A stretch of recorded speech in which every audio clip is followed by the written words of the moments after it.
Ya, kalau dia. Ih, dari tadi. Ya, assalamualaikum warahmatullahi wabarakatuh. Kebetulan saya dari Ngaji Cerdas, teman-teman. Nih, siapa yang suruh? Ini apa, Bang Asep? Dari Ngaji Cerdas. Baru. Oh, punya karyawan baru, Sep? Bukan. Oh, iya. Teman baru. Ada lowongan nggak bilang-bilang Asepnya. Dari dulu gue yang ngelamar nggak dikasih-kasih. Oh, Ko Doni sempet ngelamar. Yang sempat. Gak mampu deh. Jadi bantuin Apri doang gue mah.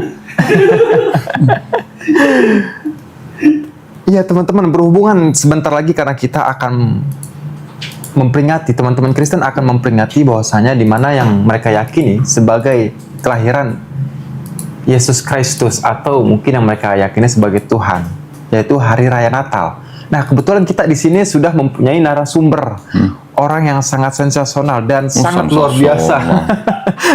Bibirnya sensasional. Sensasional. Nggak Untuk- sensual aja sekalian. Untuk dari itu maka kita tanya langsung kepada narasumber kita. Kebetulan di depan kita ada Ko Donditan. Assalamualaikum warahmatullahi Waalaikumsalam. wabarakatuh. Dari tadi kebetulan mulu. Kita ikut bulan di sini kan. Ko Dondi, untuk membicarakan tentang masalah tanggal 25 Desember atau mungkin Hari Raya Natal yang diyakini oleh teman-teman Kristen kita, bagaimana tanggapan Ko Dondi? Apakah benar sih bahwasanya tanggal 25 Desember itu Hari Raya Natal atau kelahiran Yesus Kristus? Enggak ada tanggapan gue mah. Selesai. Kalau nggak ada tanggapan selesai dong. Nggak ada tanggapan. Berarti nggak ada alur cerita dong. Biarin aja mereka mau ngerayain Natal. Kita liburan kok. Kita liburan. Kita hiburan. Kita liburan ya. Gimana kok tanggapannya mengenai tanggal 25 Desember atau mungkin kelahiran? Emang penting tanggapin. Ya kan, karena kan teman-teman Kristen ini banyak nih masih meyakini bahwasanya tanggal 25 Desember kan kelahiran Yesus gitu kan. Ya, biarin aja emang kenapa? Nggak boleh diganggu. Nah, tetapi menurut yang Ko Dondi dipahami itu tentang sejarah daripada kelahiran Yesus Kristus ini atau tanggal 25 Desember ini, apakah benar sih bahwasanya itu kelahiran Yesus itu sendiri atau sejarah apa tuh kok? Apa? Maksudnya apa? Bener nggak Natal Iya. lahirnya Yesus tanggal 25 Desember? Iya. Emang ada di Bible tanggal 25 Desember? Ya kalau di Bible sih yang kita tahu nggak ada ya kan. Ya udah nggak ada, ngapain lu Kalau di bermasalahin? Bible kan cuma bicara telah lahir Kristus di kota Daud kan kayak gitu, tapi nggak ada. Nggak ada tanggalnya kan? Nggak ada. Ya udah ngapain diributin kalau nggak ada tanggalnya? Nah, terus mau diapain? Nah, terus mereka bisa tahu tanggal 25 Desember itu lahirnya Yesus itu dari mana kok? Nggak tahu, mereka nebak-nebak. Berarti tradisi gereja atau mungkin ajaran bapak-bapak gereja kok Dondi? Ya dibilang nebak-nebak. Nebak-nebak. Nebak-nebak. Kenapa nggak nebaknya tuh ke tanggal 26 atau Ada yang 6 Januari ada. 8 Desember ya. Oh, itu yang ini ya. Apa? Advent ya? Montanius apa gitu, Montanus apa gitu. Ada yang 6 Januari, nggak semua Kristen 25 Desember lagi. Oh, berarti nggak semua Kristen itu 25 Enggak. Desember. Berarti Dan ada nggak yang- semua Bapak Gereja awal setuju 25 Desember tuh hari lahir Yesus. Oh, berarti yang mensetujui atau mensepakati 25 Desember ini kelahiran Yesus itu siapa kok menurut Ko Dondi? Awalnya mundur lagi. Sebenarnya ada ada tradisi Yahudi. Nah, kalau ada orang yang penting terus dianggapnya orang besar. Dianggapnya tuh gini. Jadi pas hari kematiannya dia, itu adalah hari dia waktu dibuahi. Waktu dibuahi. Dibuahi itu maksudnya apa? Ini ya, mengandung Dikandung sama ibunya. Gitu. Maria. Jadi hari kematiannya itu dianggapnya sama dengan hari dia pas dikandung sama ibunya. Pertama kali dikandung sama ibunya. Oh, berarti mereka tolak ukurnya itu adalah hari kematiannya kok. Iya. Sehingga disamakan dengan hari kelahirannya. Bukan kelahirannya, dibuahi. Dibuahinya. Jadi misalnya misalnya dia matinya tanggal berapa?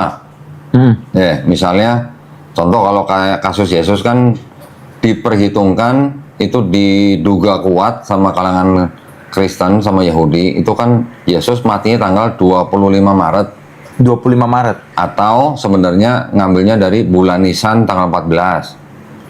Ya, itu kan bulannya kalangan Yahudi. Yahudi ya. Dia matinya tanggal 14 bulan Nisan. Nah, berarti itu sama juga dengan hari dia pas dibuahi di kandungan ibunya. Gitu. Ya, baru pertama kali jadi gitulah embrionya gitulah. Ya, di kandungan ibunya. Jadi kalau 14 Nisan itu kalau dihitung jatuhnya menurut kalender apa ya? Julianus apa Gregorius ya? Itu dia ketemunya 25 Maret gitu. Hari dia dibuahi atau di hari matinya. Baru dari hari dia dibuahi itu baru ditambah 9 bulan. Berarti hasil penambahan dari dibuahi Ya. lalu ditambahkan maka terjadilah itu 25 Desember itu. Iya, jadi dari 25 Maret tambah 9 bulan, jatuhnya 25 Desember dianggapnya gitu. Berarti Ya. itu masih belum ada kebenaran tentang kematian itu sendiri kok ya, masih beranggapan ya. Matinya. Ya kalau Matinya kelahirannya. kelahirannya 25 iya, kan gue bilang tadi nebak-nebak. Jadi karena dianggap apa? Dianggapnya orang yang dianggap besar atau dimuliakan, ngitung hari lahirnya itu dari tanggal kematiannya itu disamakan dengan hari dia pertama kali dibuahi di dalam kandungan ibunya. Udah ketemu hari dia dibuahi atau hari pas pertama kali dikandung sama ibunya, baru ditambah 9 bulan masa kandungan ibunya. Oh. Nah, setelah ditambah, ketemunya dihitung 25 Desember. Berarti penambahan dari hasil yang dibuahi tadi kok ya. Nah, untuk yang hasil dibuahi ini kok, itu mereka tahu dari mana kalau tanggal itu kok? Itu dari tradisi. Sebenarnya nggak cuma Yahudi doang sih, banyak juga orang-orang yang bangsa-bangsa lain juga memiliki tradisi begitu gitu. Contoh di Buddha juga begitu. Jadi dianggapnya tanggal kematiannya itu sama dengan tanggal dia pertama kali dibuahi dalam kandungan ibunya. Berarti itu menurut tradisi aja kok ya, Tradisi orang-orang zaman dulu. Orang pada zaman Yahudi juga begitu, Buddha juga begitu gitu. Nah, tapi saya ada baca sedikit gini kok. Di Katolik ensiklopedia, saya kan ada baca nih kok bahwasanya di sana itu sebenarnya mereka ada menarik dari musim kemarau panjang sepanjang berapa tahun gitu kok. Lalu mereka itu kan dikatakan sebagai penerang, yaitu dewa matahari atau Zeus kok. Nah itu bahkan bapak gereja itu kalau nggak salah di abad keempat kok ya. Itu benar nggak kok menurut Doni? Untuk yang apa? Nentuin yang dewa matahari? Bahwasanya jadi tanggal 25 Desember ini kan saya baca tuh. Nah itu ditarik dari yang waktu musim kemarau panjang itu karena untuk mengingatkan dewa Zeus itu atau dewa matahari kok. Dewa Zeus. Dewa Zeus bukan dewa matahari. Oh bukan. Panggilannya tuh dewa Sol. Oh dewa Sol. Dewa matahari itu dipanggilnya dewa Sol. Kalau di abad keempatnya penetapan penetapan 25 Desember dijadikan hari lahirnya Yesus itu di abad keempat. Pertama kali yang menjadikan 25 Desember sebagai hari lahirnya Yesus itu Kaisar Konstantin. Kaisar Konstantin yang mensponsori Konsili Nisea. Nah, itu dia yang pertama kali menjadikan 25 Desember sebagai hari lahirnya Yesus. Oh, berarti yang pada awalnya itu yang menjadikan atau menetapkan 25 Desember itu hari lahirnya Yesus itu di abad keempat yaitu Konstantin itu apa ya? Nah, lalu bagaimana sih pandangan Ko Dondi nih? Mungkin kan ada beberapa dari rujukan-rujukan yang saya baca dari sejarah gitu kok bahwasanya mereka memperingati ini di tanggal 25 Desember ini bukan memperingati memperingati kelahiran Yesus, melainkan dewa pagan kok. Ya, itu dewa Sol kan dewa pagan. Perbincangan seperti itu. Berarti mereka pada dasarnya bukan memperingati hari kelahiran Yesus, melainkan hari dewa pagan kok ya.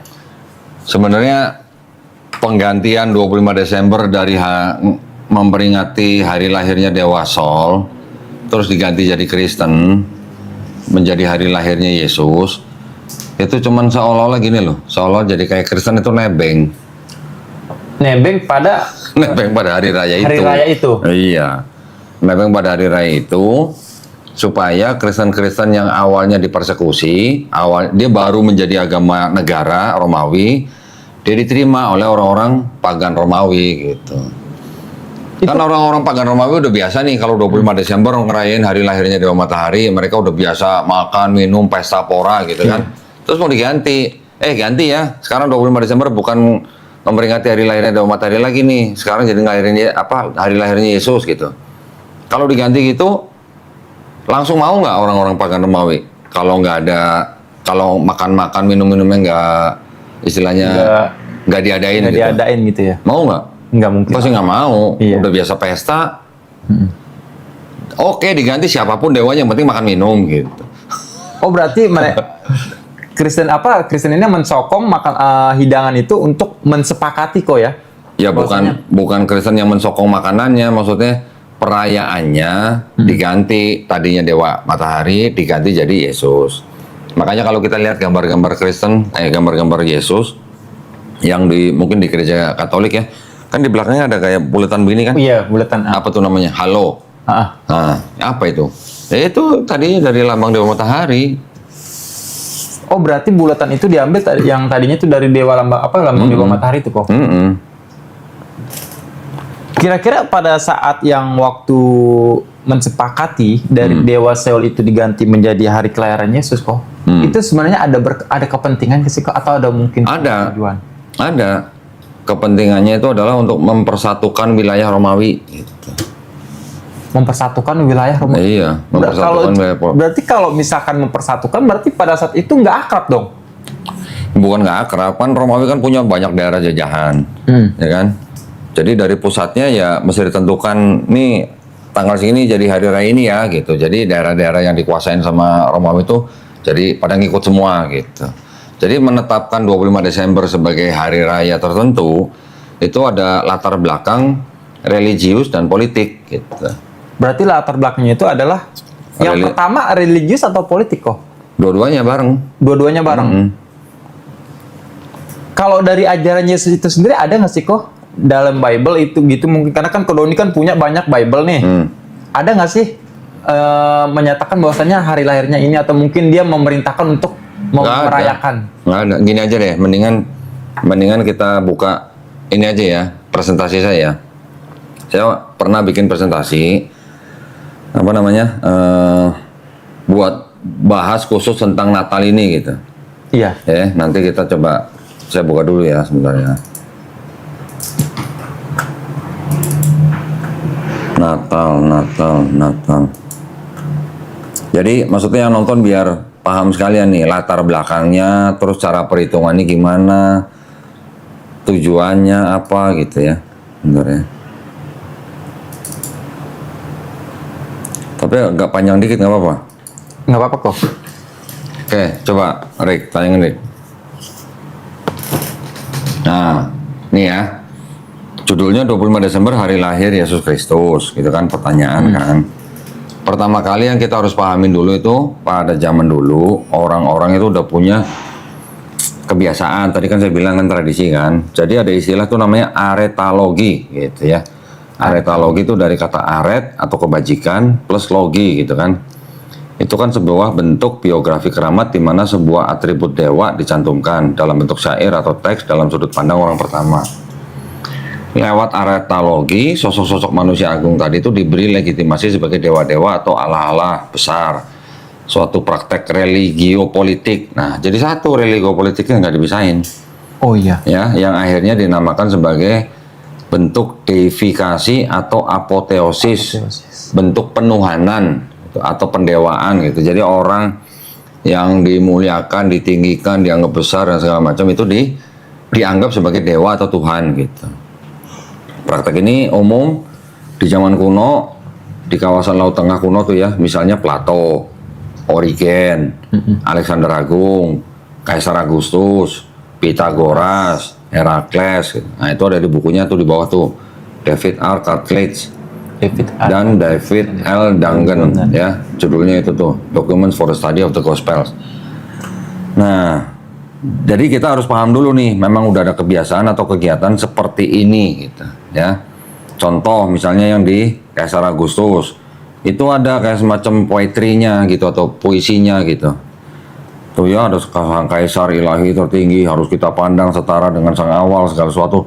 Ini panjang begini, ini ditujukan kepada Kaisar Augustus. Ini ada di bukunya Richard A. Horsley, The Liberation of Christmas. Kalau kita bandingkan dengan Gospel di Markus 1 ayat 1 itu masih pakai kata itu tuh, inilah kabar baik. Sama, apa bedanya tuh? Markus pakai kabar baik, Kaisar Agustus juga pakai kabar baik. Lihat nih, sang kaisar yang telah diutus kepada kita dan semua keturunan kita sebagai sang penyelamat telah mengakhiri perang dan telah menempatkan segala sesuatu pada tempatnya yang teratur. Dan ada kalimat yang lainnya, akhirnya hari Natal sang Dewa Agustus telah menjadi awal kabar baik bagi seluruh dunia. Kabar baik tentang dirinya sendiri, karena itulah kelahirannya telah menjadi awal zaman baru. Jadi dari zaman orang Romawi sudah ada yang namanya disebutan Evangelion, kabar baik. Kabar baik. Nah, sama dipakai sama penulis Gospel. Inilah kabar baik tentang Yesus Kristus, Anak Allah gitu. Kalau yang Bible zaman sekarang kan kabar baik itu diganti dengan kata Injil. Diganti dengan kata Injil. Tapi Coba lihat di TB. Iya benar. Coba lihat, ada nggak? Nggak ada. Lu kesini ngapain nggak bawa Bible? Ini banyak. Coba buka TB. Nih, Markus 1:1. Coba Markus 1:1 ya. Masih kabar baik apa udah ganti Injil? Inilah permulaan Injil Tuh, tentang Yesus inilah Kristus. permulaan Injil. Kalau yang di BIMK, inilah kabar baik. Masih pakai kata kabar baik. Nah, tapi kalau Evangelion itu sendiri artinya Injil. Iya, Injilnya kabar baik. Injilnya kabar baik. Hanya Ya. diganti aja ya. Ya, lanjut ya. Ambilin lagi, Rik. Nah, jadi untuk menghitung Natal atau 25 Desember itu dihubungkan dengan hari lahirnya Yesus, itu ada dua cara atau ada dua metode. Cara pertama nih kita lihat nih ya. Cara pertama nih. Ada catatan di dalam dokumen Yahudi namanya Rosh Hashanah ya dari abad kedua. Sudah merupakan suatu kelaziman di kalangan Yahudi kuno untuk menyamakan hari kematian dan hari kelahiran bapak-bapak leluhur Israel ya. Dengan sedikit dimodifikasi, praktek semacam ini diikuti oleh orang-orang Kristen perdana ketika mereka mau menetapkan kapan Yesus Kristus dilahirkan. Jadi orang Kristen ngikutin caranya orang Yahudi. Dari dokumen Yahudi itu ya. Ya, Rosh Hashanah. Sebetulnya praktek semacam ini berlaku hampir universal dalam orang menetapkan hari kelahiran tokoh-tokoh besar dunia yang berasal dari zaman kuno. Contohnya di dalam Buddhisme, hari kelahiran, hari pencapaian pencerahan atau sama Sang Buddha, dan hari kematiannya Parinibbana Siddhartha Gautama Sang Buddha ya pada tahun 1950 di Sri Lanka ditetapkan nih maksudnya ya, terjadi pada hari yang sama, yakni hari Waisak atau hari Sri Suci Waisak. Ya kan? Nah, sekarang yang dipakai sama orang Kristen itu ngambil dari Keluaran 34 ayat 26. Coba kita buka ya. Buka, yang terbaik dari buah bungaran hasil tanahmu haruslah kau bawa ke dalam rumah Tuhan Allahmu. Nah, ada kalimat begini nih, janganlah engkau masak anak kambing dalam susu induknya. Nah ya, ketika orang-orang Kristen perdana membaca dan menafsirkan Keluaran 34 ayat 26 bagian B, mereka menerapkannya pada Yesus. Frase masak anak kambing itu ditafsirkan oleh mereka sebagai saat orang Yahudi membunuh Yesus. Sedangkan frase dalam susu induknya ditafsirkan sebagai hari pembenihan atau konsepsi Yesus dalam rahim Bunda Maria. Betul kan? Ayatnya ada begitu kan? Janganlah engkau masak anak kambing dalam benar. susu induknya. Yang terbaik dari buah bungaran hati. Nah, kapan persisnya hari lahirnya Yesus kan tidak ada yang tahu. Hari kematiannya bisa ditentukan dengan cukup pasti, yaitu 14 Nisan dalam penanggalan Yahudi kuno. Dan ini berarti 25 Maret dalam kalender Julianus tuh. Ya. Sejumlah bapak gereja menyatakan Yesus disalib 25 Maret. Itu salah beberapa bapak gereja itu ada Clement dari Alexandria, Lactantius, Tertullianus, Hippolytus, Acta Pilatus, Sextus Julianus Africanus di bukunya Chronographae terbit 221. Terus Santo Agustinus nulis antara 399 sampai 419. Nah, jadi hari pembenihan janinnya Yesus dalam rahim Maria itu jatuhnya pada 25 Maret juga, sama dengan hari Yesus dianggap mati gitu. Berarti hari buihnya itu sama dianggap seperti hari kematiannya. Iya, emang tradisi kan begitu. Jadi 25 Maret tadi hari kematian dan hari dia pertama kali dibuahi di rahim ibunya tambah 9 bulan. Orang Kristen berasumsi jatuhnya 25 Desember. Ya, ini caranya nih, cara yang pertama nih. Ya. Nah, kalau 9 bulan ditambahkan pada hari konsepsinya Yesus, maka hari kelahiran Yesus adalah 25 Desember. Yang nulis siapa? Ada traktat yang mendaftarkan peran-peran besar keagamaan, ditulis di Afrika dalam bahasa Latin pada tahun 243. Judulnya The Pascha Computus, menyebut tanggal 25 Desember sebagai hari lahirnya Yesus. Hippolytus dalam tafsiran atas Daniel 423 ditulis sekitar 202 menyebut tanggal 25 Desember sebagai hari kelahiran Yesus. Sebuah karya yang ditulis dengan tangan dalam bahasa Latin tahun 354 di Roma yang berjudul Kronografi juga menyebut 25 Desember sebagai hari lahir Yesus. Tapi tidak semua orang Kristen setuju gitu dengan 25 Desember itu hari lahir Yesus. Meskipun banyak dari abad ketiga sampai abad keempat menyebut 25 Desember sebagai hari lahir Yesus, tidak semua orang pada waktu itu menyetujui adanya perayaan hari Natal.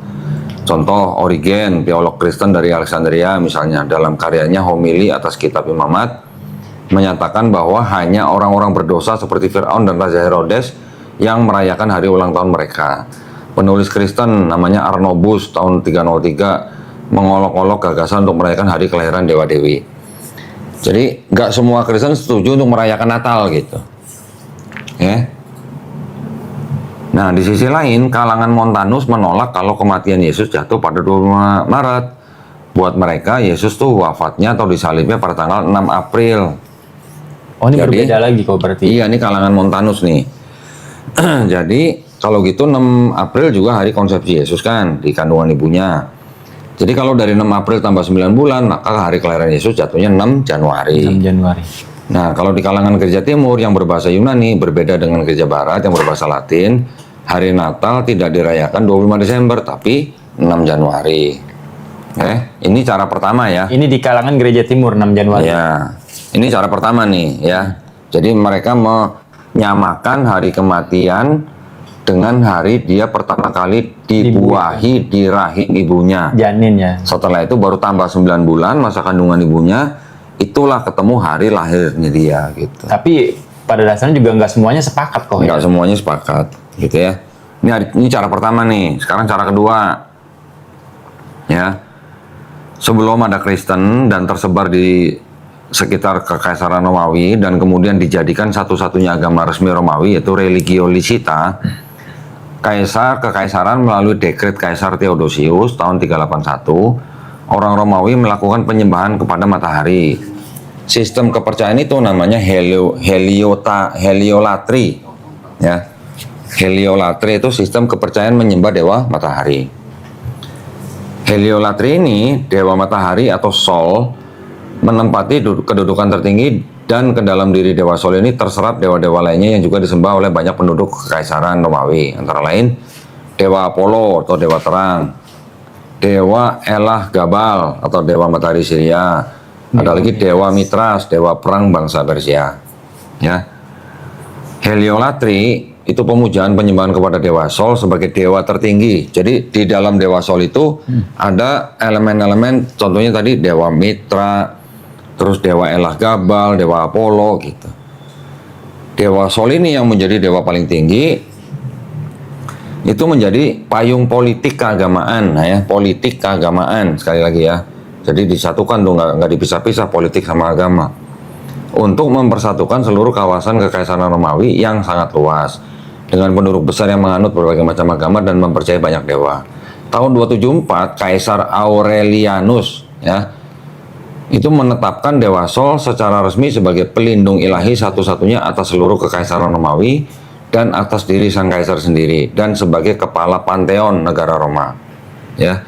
Jadi menyembah dewa Sol sebagai pusat keilahian berarti mensentralisasi kekuasaan politik pada diri sang kaisar Romawi yang dipandang dan dipuja sebagai titisan atau personifikasi dewa Sol itu sendiri. Jadi Kaisar Aurelianus dianggap sebagai titisan Dewa Sol gitu. Ya. Dimana itu sebagai sentranya kok. Jadi dalam Heliolatri ini 25 Desember ditetapkan sebagai hari perayaan religius utama untuk memuja Dewa Sol. Hari perayaan yang harus dirayakan di seluruh Kaisar Romawi. Pada musim dingin, matahari atau bahasa Latinnya Sol itu tampak diam tak bergeming, ya, atau kata Latinnya sistere. Di titik terendah di kaki langit Eropa Utara sejak tanggal 21 Desember hingga 22 Desember. Kurun selama 2 hari inilah yang dinamakan winter solstice, kurun titik balik sang matahari. Nah, mulai 23 Desember, matahari ini mulai perlahan bangkit kembali, naik dari cakrawala seolah Dewa Sol hidup kembali setelah mengalami kematian. Persis 25 Desember, sang matahari ini tiba di titik tertinggi di langit musim dingin Eropa Utara. Peristiwa astronomi kali ini ditafsir secara religius sebagai saat Dewa Sol tidak terkalahkan atau bangkit dari kematian, yang dalam bahasa Latin disebut sebagai Sol Invictus. Matahari tak terkalahkan. Matahari tak terkalahkan.